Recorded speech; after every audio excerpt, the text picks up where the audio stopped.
commissioned Lawrence Berkeley National Labs to answer this question for us. What are the policies which are working out there now? There are some effective policies, certainly, which are making a difference in the world today.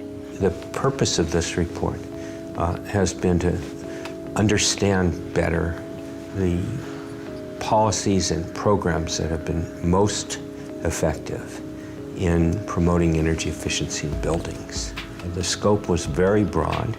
It was for large regions of the world: the United States, the European Union, China, and India, in order to identify what worked and what did constitute best practice.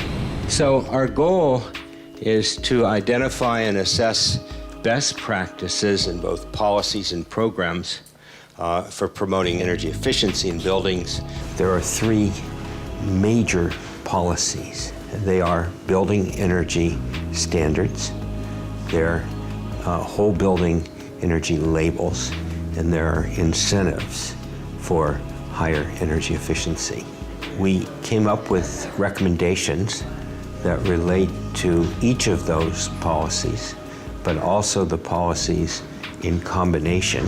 For building energy standards, assure that the building standards were updated regularly.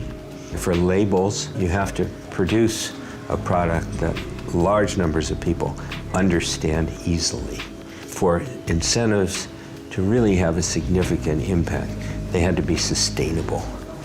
We have to say that the policies that have been in place have not achieved the objectives that need to be achieved.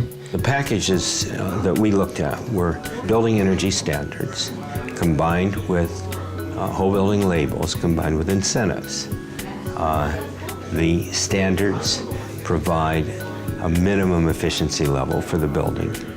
The labels enable you to measure the energy efficiency or energy savings relative to the standard level.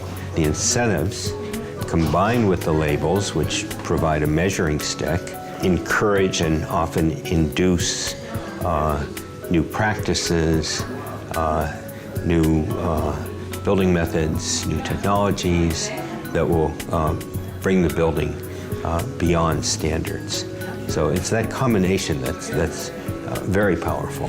For commercial buildings, where we do have specific recommendations, the strongest need is for what is called integrated design, which basically means that you interact all the elements of the design to produce a design that approaches optimal.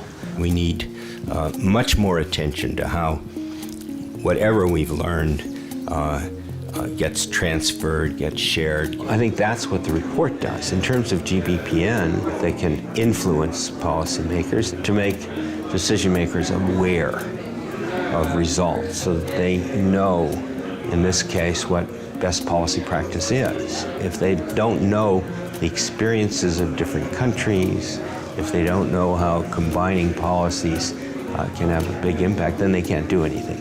And so if you are heard often enough, it will have an effect.